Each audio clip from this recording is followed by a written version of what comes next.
Igor Mabano yahageze cyane. Indirimbo ze zose zifite ukuntu zigenda zikurikirana. Yari story. Urumva ngo yatekereje umukobwa. Maze kumutekereza umukobwa ahita nacomoka aramubwira ati ako nk'iyo utegereza kwe. Aramubwira ati hari ikintu cyari kubasa ati okay aragaruka akora back. Hageze Igor nawe ati tujye mu mashuka. Amutaye mu mashuka. Akimutaye mu mashuka ibintu biragenda bimera neza cyane. Nyuma aza no kumubwira ati nzakujyana iwacu. Amubwira ati yari wowe ibintu byinshi cyane ariko yari afite energy za danje. Nuko rero umukobwa akamubwira ati gake. Urwaye bro. Ufite ikibazo wagira ngo twari turi kumwe man. Kiss. Breakfast with the stars. Yeah. Breakfast with the stars. Kiss. Kiss. Kiss FM. Igitondo cyiza cyane cyane cyane tugeze mu mwanya mwiza cyane noneho kurushaho kubera yuko turi kumwe na Igor Mabano umuhanzi mukunda umwarimu wa bamwe muri mwebwe mwiza umuziki akaba rero ari inshuti n'umuvandimwe Kiss FM ni mu rugo twari tumaze iminsi myinshi Igor karibu cyane twishimiye cyane kubana nawe. Murakoze cyane kabisa nanjye nishimiye kugaruka hari haciye igihe kabisa. When was the last time waje muri Kiss? Oh bro, simbyibuka ariko ndumva umwaka wuzuye narenga kabisa. Umwaka uruzuye right? Kabisa. Bro, ndashaka kubwira abantu bose twirirwa duhura. Bakambwira ngo salami Igor Mabano. Bro, Igor nguyu umvuga. Agwandi ubikinzika bro. Barabitiranya se. Agiye bereka mubwira. Sinyakana. Abantu bari kutwumva bari kabuga ndabasuhuje abantu bazi yandi nanjye baranzi. Yego. Ari ahantu handi buriya tujya duhurira amafamiye ma grand-père grand-mère rero twashizeho dread twese tutanahamagara. Byari ikoze. Cyakoze ariko rero tukivuga kuri dread uri umwe mu bantu nari nawe afite dread nziza kabisa. Urakoze cyane nabigiriyemo umugisha ndabyibuka nzishiraho naratashye mu rugo nanazihishe ari kuri finale ya guma ndi bucuranga nzishiraho nzi ko ndi bubyuke nkazikuraho ngeze mu rugo mama randeba atari ko wahindutse mu maso kumbe nafunze nshiramo ikoti cya jumper ndabihishe ndabwiye nahindutse ariko ejo ndabikuraho finale nirangira hambwa ati washizeho iki bituta kubera ko arukuna yajyaga anyuzamo akabi kubita ku mutwe wanjye. Yego. Ndebye ahita ambwira ngo ko bikubereye se ngo gumizaho ngo amezi 3 ngo turi kuno uzazifata ngo nibiguhira ukazifata neza nzagukonfirma ngubwire ngo urazigumizaho cyangwa uzikureho. Ngewe rero kuri jewe numvaga mama nambwira ngo wowe urasa neza zigumizeho niwo wazurinda ukambwira ngo urasa nabi ntizikubereye sinzi imbaraga ari kubufita. No. Nyuma y'amezi 3 naje kuzifata neza zitakiri atari n'umusatsi wanjye kugera naho nkuyo nkashiraho umusatsi wanjye ariko mbona mu rugo babyakiriye neza. Zivuga mu rugo ariko reka tuvuge mu rugo none mu rugo pana kwa mama. Mu rugo tumeze neza. Ameze neza. Shatura musuza cyane niba ari kutwumva umuhungu yakuze. Ubu ari mu kazi tante. Ubu niyo mahoro mfite. Ari mu rugo amaze icyumweru ariko yatangiye kwiga urumva ibintu birikora ukabona Imana iragutunguye tu. Niki cyagutunguye se mu kuba umupapa? Jewe navuga ko ntacyo kubera ko nari mfite urukundo rw'abana batandukanye. Hari igihe nifuzaga kuba namarana abana bo muri famille nabo iminsi noneho kubona uwanjye ahubwo byatumye asubira kwiga ndavuga ni ariko umuntu ava hano nkabona ukuntu abashaka kumbikira inkweto nareba akarenge kiwe nkakagereranya n'akanyanga nigeze kugira akarenge kangana gutya ariko nareba ukuntu ibintu byikora nkavuga ni hari ibintu takwivangamo hano harimo n'Imana tu ariko I wish ko abantu bose ku isi bagira umutima nk'uw'abana umwana ni ikintu cya mbere cyakugoye mu kuba umupapa. Bro njyewe nari meze nk'umuntu ubishaka kuko hari n'igihe bambwiraga ngo wajya kumuhindura hanga direct mumbwire ndakora iki ku buryo n'umunsi wa mbere nigeze gushaka kumwoza barambuza ngo yango bamufata gutya ngo ndavuga ni okay mureke mbirebe nzabikore kubera ko ni n'ubuzima bwiza tu kugira umuntu uzi ko ava muri wowe maraso yawe ntako bisa kabisa. Kugira urugo sebyo cyane yuko hari abantu hano banze kutuvira muri studio abakobwa kuri Kiss FM bari mari baragiye ariko batipe bahano ariko dutinyira ubusa andi yaritekera akiyarurira kamera nkaho tunguwe n'ibiryo yitekeye akarya akiyandurira akabyoza akaniha komante ko byari biryoshye. Navuga ngo numugisha kugira urugo kandi ukarumaramo igihe ndumazemo kubera ko hari abantu batagira kwihangana. Nanjye ndi mu bantu kwihangana bijya bigora iyo bibaye ngombwa.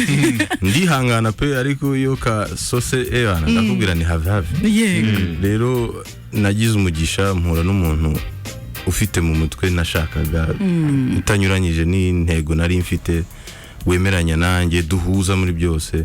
Wasanga ari nacyo gitera abavandimwe gutinya kubera ko biragoye ko wahuza n'umuntu ufite dread tazikunda gukora umuziki atabishaka ejo akakubwira ngo bivemo ibi bintu nta mafaranga bigira ni kubera ko industry yacyari kwibaka. So nahuye n'umuntu rero ufite vision nk'iyo mfite yewe arambwira ati okay uri mu byawe ndi mu byanjye duhurira mu rugo twubahane dukora iki nta contract ihari ntaki ari murenge nka Kanyarwanda isanzwe urumva kandi abahanzi tumenyereye ngo urafata contract ngo tugerageze imyaka ngo turebe ibya none izo contract koko zirakorwa zirakorwa bro zirakorwa kabisa nuko wenda bitarerurwa cyane hano ngo babimenye ariko mbona siba yanditse bigirana n'umukambwe ni imyaka 2 nirenga mbona ari intambara uzareke tubirangiza amahoro. Nisigo kuri kontra ari abandi bantu bajya basinyaho ngo nk'abagabo kandi uwo ngo mugiye gusinya nawe mugabo babigenda. Turacyari kumwe na Igor Mabano turaje tukomeze tuganira ni Kiss FM 102.3 Kiss FM. Breakfast with the Stars.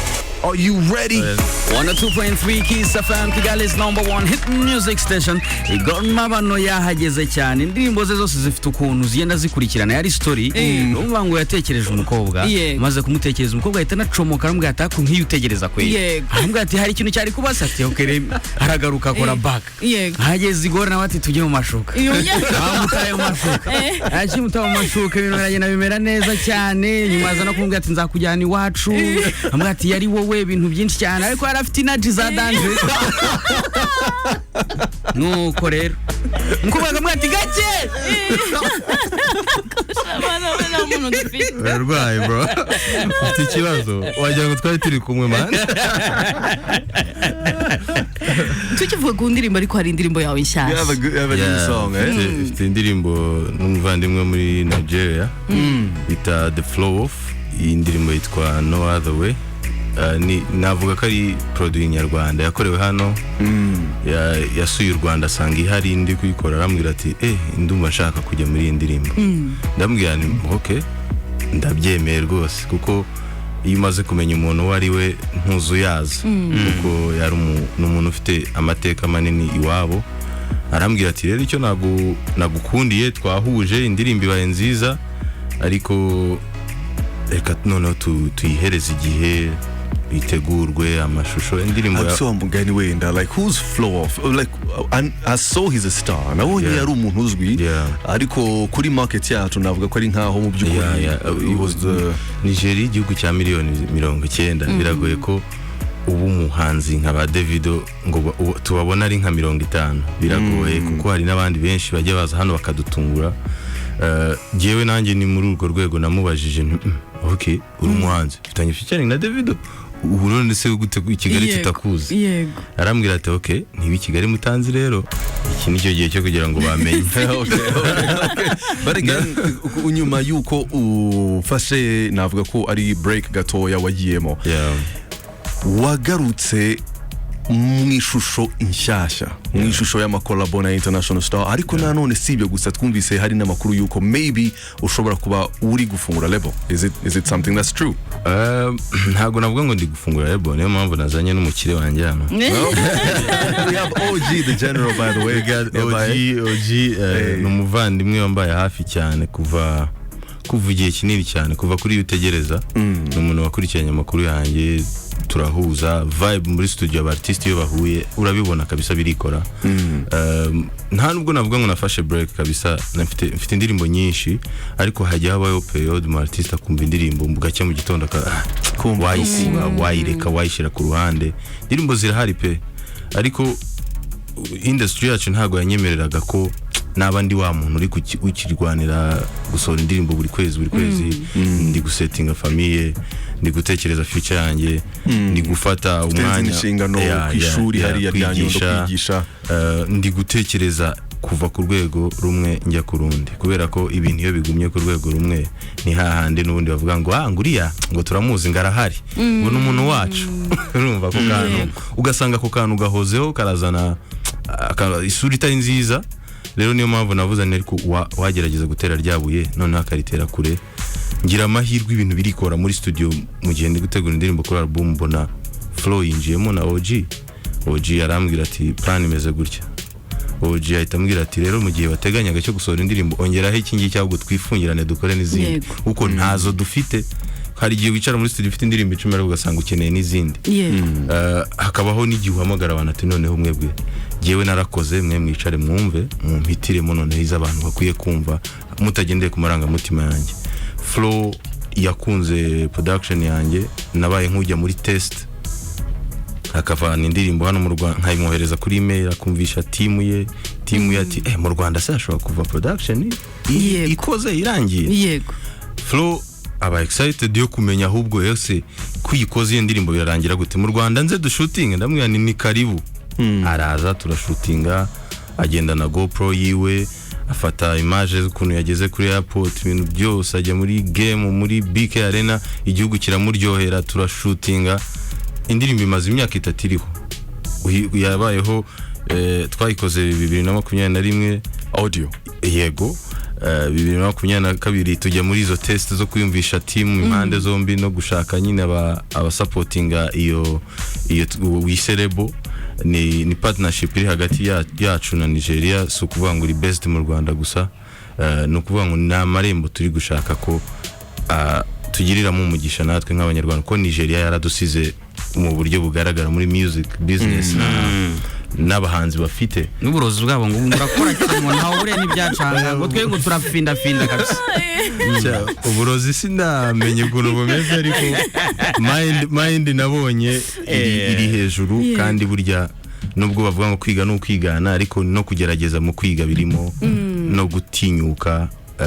Numva byemewe kabisa. None se ubwo Igor, nyuma y'iyo ndirimbo yawe nawe, nyuma y'izo test, nyuma y'uko kureba uburyo bari gukora, hari n'ikintu ruvuze uti OG arakubwira ati twicare dukore n'izindi, dutegereze album, dutegereze iki kabisa. Album irahari irenze imwe, ahubwo mutegereze kuzajya munyakira ahubwo vuba cyane. Amarembo arakinguye nk'ayandi wavugaga y'u Rwanda. Ucyo gusa umuntu yirinda nuko biba byinshi cyane bidatanga umusaruro, ariko album abanyarwanda barimo baratangira kuzumva. Ubundi twajya dusohora album kajya vuba ko nasohoye indirimbo 14 nkaba mbona 5 muri zo abantu bari kuvibinga, izindi bimeze bite. Ni umuco abantu bari kugenda biga, which is good, ariko turashima Imana ko bagenda babyumva, noneho natwe tugatinyuka gusohora ya album bari muri studio. Ndabeshya ndi Ega twumve Diamajuka ya Igor Mabano. Mukanya turaje dukomeza no kuganira ku zindi gahunda ze, ariko in the meantime nawe uze kujya kuri YouTube yiwe already yitwa Igor Mabano, wumva iyo ndirimbo nshyashya we na Flow Wolf yitwa No Other Way. Hanyuma rero we are getting ready kuri movement nshyashya. Ikaze cyane OG the General. Murakoze cyane Andy. Hanyuma rero turi kumva the movement nshyashya ya the Nubian Studio. Nubian Entertainment. Yes. Niki igamije iki, irerekeza? Nubian Entertainment twayita ko ari movement, because kuyita record label numva twaba tuyishyize muri kaze. Kandi siko bimeze. Ni movement ijyanye n'umuziki, ijyanye no kwegura, not a local industry. Turashaka gukora movement iri African, ikaba itazagera borders, iyo twita imipaka mu Kinyarwanda. Hanyuma se ihurira he na Igor Mabano? Mwahuye gute? Iki gitekerezo cyaje gute? Igor dusanzwe turi abavandimwe n'inshuti yanjye n'umuntu akurikiranye muri musique kuva twatangira kuba inshuti twagumye very connected. None Igor ari mu bantu nanjye uko nabaye umuhanzi mbere uko njya mu bundi buzima. the general. Ari mu bantu bansunitse the last couple years kugaruka muri industry. Nari nsanzwe mfitanye umubano n'aba artiste n'abantu bakomeye mu Nigeria. Bro, isi yose ariko batazakwitiranya. Umuntu niwe munyarwanda wa mbere wasayininze na Universal Europe. Inyuma ye hakurikira Stromae. No, Stromae yarambanjirije. Namukurikiye a few months later. But nareka tuvuga umunyarwanda avuye mu Rwanda. Ahubwo hit yamubanye nyinshi aravuga ati urabizi reka nsubire inyuma gato. Okay, interesting. So to come back on Nubian, twabonye ko akenshi muri Afrika kuko niho nzi dukunda kwifungirana mu cyumba kandi ari igihe usanga ufite igipangu cyose ntukiyimukwima hari niko bavuga. Nubian yari uburyo bwo kuvuga ngo bamwe bafite iyi platform, twe dufite ubumenyi, dufite izi access, ese ibintu tubiteranyije byatuviramo iki? Ni icyo gitekerezo cya Nubian Entertainment naho cyaturutse. Aha, ubu ngubu Igor, yes, Nubian Entertainment igizwe n'iki? Harimo label, harimo studio, harimo studio za video, se bafite akabari buri wese bari kwibariza. Nigeria iri big kuko nk'ubu ugiye kuri ku muziki tuvuge nko kuri No Other Way urayisanga kuri YouTube ya Nubian, ariko nureba abayicuruza urasanga bitwa The Plug ni CEO wayo ni Asika ni first manager wa Davido. Ubu ngubu Asika ni umutipe w'inzobe gutya ubwanwa uri inyuma ya Davido. Donc ntabwo Nubian Entertainment iri based hano mu Rwanda gusa. Nubian irava muri 30BG ya Davido. 30BG ni label ya Davido yabanje. Okay, noneho iyo 30BG yari irimo Flow uyu munsi atangiza movement ya Nubian, aba connected na OG ayizana mu Rwanda turahuza. Ubwo rero turi gukorana nabo mu buryo bwo hafi ku buryo nk'ubu kugira ngo indirimbo yanjye nawe itangire gukinwa habayeho premiere kuri MTV Base, Tracy Niger, ama TV yose akomeye jewe ntari kubona access yo kumenya no kuhamagara. Interesting. None se brothers, turi kubona industry nyarwanda igenda ifungurira imiryango aba artists bagiye batandukanye, producers, investors batandukanye muri music industry. Twabonye ibitaramo bimaze iminsi biba, big artists bakamanuka i Kigali, twabonye Trace, twabonye za Boys to Men, twabonye n'abandi. How do you think, wenda buri wese aragenda ansubiza ukwe, mutekereza ko by'impactinga industry y'umuziki gute? Reka nkubwize ukuri, hano umunyabwenge ni uri bubigiriremo umugisha, kuko n'amarembo afunguriwe buri muntu wese ufite ubushobozi n'ubumenyi kuri ibyo bintu. Ntabwo ushobora kubona Tracy yakira CEO wa Empire uzi Byari gukorera ashake bande bose ngo ntumumenye, ntumugira amakuru, ntiwicare ngo muvugane, akagucika yageze i Kigali, uzamukura ari Kigali sumukura. Ibyo byose ni ibintu tureba. Nk'ubu ugasanga abo bantu baraje bagumye muri hoteli, ntibarinze bitahira badahuye n'abartiste. Sinibaza ko umu-artiste azanamenya ngo ninde waje. No, ni impande zombi. Okay, aba bazana baturya ka niba baje kubereka igihugu banabereke n'abahanzi. Nose niba duhari Kevin hati yarabinkoze. Urakoze cyane. Ndajya kureba ingagi abona ngiye ntasa nazo sha. Urumva avugiye uruhande rwe kandi nibyo. Natwe nibyo ngibyo dutekereza ko dufite niyo buryo utamusaba collab, tuvuge uhuye n'abari bahari, duhuye na Diamond, tuvuge murachatinze, turetse ko we yahuye na The Ben nyine bakoranye, ariko uhuye na Rema mukaganira, just no kumva uko watekereza kuba ari kuri iriya level.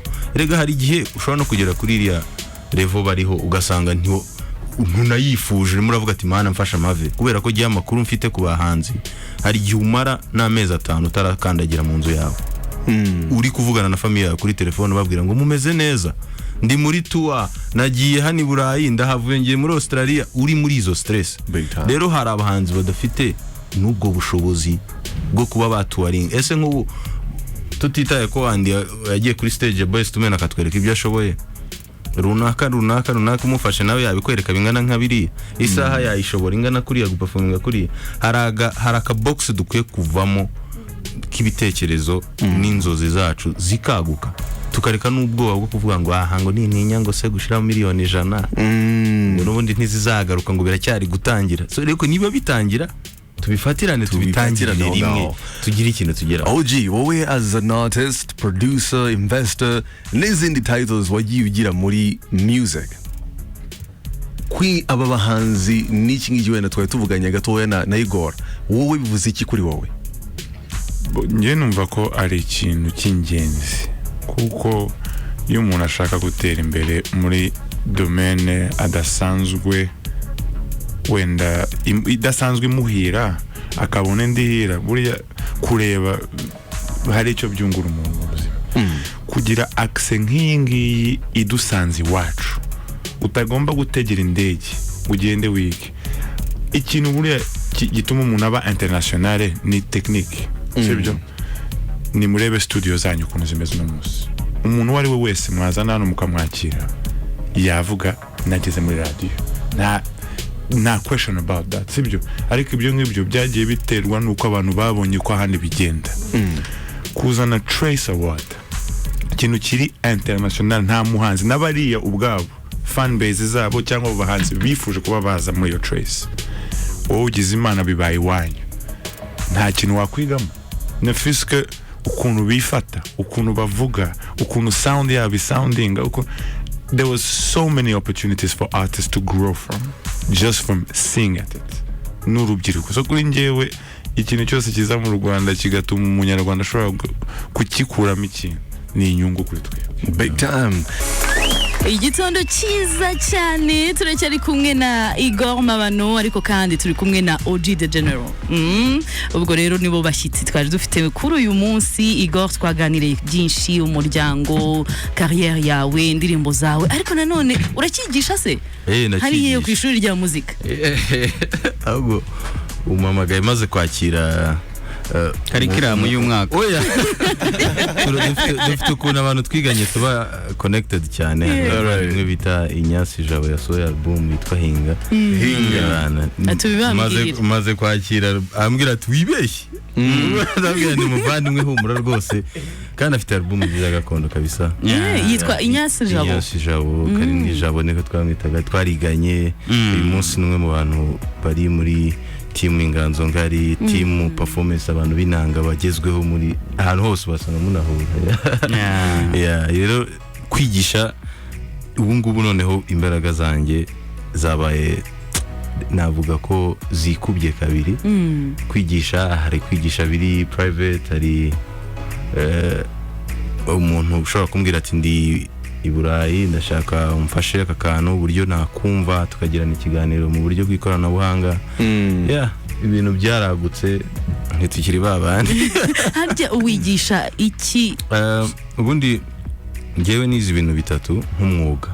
Niga kuririmba, uburyo umuntu afata ijwi, uburyo aryitaho, niga gucuranga drums, ariko bitabujijwe ko n'izindi instruments zifite amakuru, ariko drums yabaye nkaho ariyo ndeba cyane. Noneho nyuma ya drums, kubera ko n'ibindi byose tuba twemerewe kubyiga, nahise njya kwiga production. Rero nayo haba harimo sound design, harimo live sound kuri stage. Ibyo byose nagiye mbihuza, n'uyu munsi ndacyakomeza kwiga kabisa. Ibi bintu byose suri kubitwarira uti cyarimwe, twari turi kuvuga imishinga iremereye cyane ikomeye y'umuziki wawe ushaka kugera ku rundi rwego. Turi kuvuga ibyo kwigisha, nabyo bisaba gukurikirana n'abanyeshuri. Turi kuvuga umuryango, ibyo bintu byose bitwara gute? Wowe urabona ngana ati oya, ni ikibazo cyiza, ni ikibazo cyiza kubera ko ntago biba byoroshye, kandi kwiga bihoraho. Nk'ubu nafashe ibyo bintu bitatu mfitiwe impamyabushobozi yerekana ko ibyo bintu bitatu mbizi. Ubu ndi gushaka noneho n'ibindi bya music business, music business nayo igenda twiga udutekinike twinshi, niyo waba wicaye mu Rwanda online amashuri arahari. Ubu ni ibyo bintu mpugiyemo, gukora imiziki yanjye no kubaka urugo. Of course umuhungu yatangiye kwiga. Yeah, ubwo rero uzi yatangiye kwiga ikintu bakubwira ni igiki urumva ngo akandi ko kubamara irungu, akandi kaba kagiye ngo ku ishuri ngo akeneye akandi ko kubamara irungu, ngo kandi ngo akeneye n'undi mwana bakina. ariko hari ikintu twavuze tuvuga kare cya pressure, ariko iyo pressure jewe abantu bo mu rugo barayumva ko ntago banyihutisha ngo urumva nk'ubuge sigaranye mama, ariko ntago ndumva icyo kiganira kimbwira. Gusa hari kuntu umwana arikinishije amano yiwe ngo kabaye ntakenera uwo bakina uzambwire niyizire, ariko nafite hari umuntu tubyumva kimwe nibi naba tuzaba twabiteguye, kandi kuva mu bwiza tujya mu bundi. Big time. So what is the vision ufite kuri no mbumbe y'impano nyinshi Igor afite, nkuko wari ubivuze mu kanya? Hari shuri, hari family, hari Igor. The best version ya Igor ubona ari umuntu umeze gute? Ubundi njya nkunda kubwira abantu benshi bambona bagatambwira ngo umwarimu w'umuziki ni akantu gasanzwe. Ni nk'uko umwarimu umuganga bamusaba gutanga training muri kaminuza runaka. Jewe kuri je numva title yanjye yaba umunyamuziki kugeza mpfuye, kandi numva ntazabivamo ngo njye guhinga, numva ntazabivamo ngo njye gutwara ibikamyo, niko njya numva ngo bigenda. Ariko numva muri je nshaka gukurikirana wa muziki, nicaye next year mu kwa gatatu nzaba nujuje imyaka 10 menye ishuri rya Nyundo. Ishuri rya Nyundo naryize imyaka 3, ubu maze imyaka 7 ndi umwarimu. Ubwo urumva ni ibintu byose byanyigishije no kuba umuntu ugendera kuri uwo murongo. Rero numva ko umuziki nge n'umuziki twamaze gukonfirma kabisa ko bizantunga kama mbaya kabisa. Mwakoze ivanga mutungo kabisa. Umuntu ashobora no kugerageza ibindi, ariko muziki is the base. Hari abantu bagiye bavuga bati Igor tugusuze cyane, ati ni Rwema Kanombe turagukunda cyane. Hari bavuze ati Igor rwose yigisha grand frère wanjye yitwa Brian, ndamusuje cyane. Hari nabagiye badusaba ko of course udashobora kugenda utabakubitiye akantu kapela. Si kabiri gatatu sibwo bwa mbere umbonye nunyirengagiza, ni sawa tu za kubana isereri. There's another way, just be ready. My baby, mfatirana now, va mu mikino. If you wanna be with a big man, I'm a bad boy with a good high. Hey, while you must be mine, no other way. That's my new song, man. Check it out. 102.3 Kiss FM. Breakfast with the Stars. Are you ready?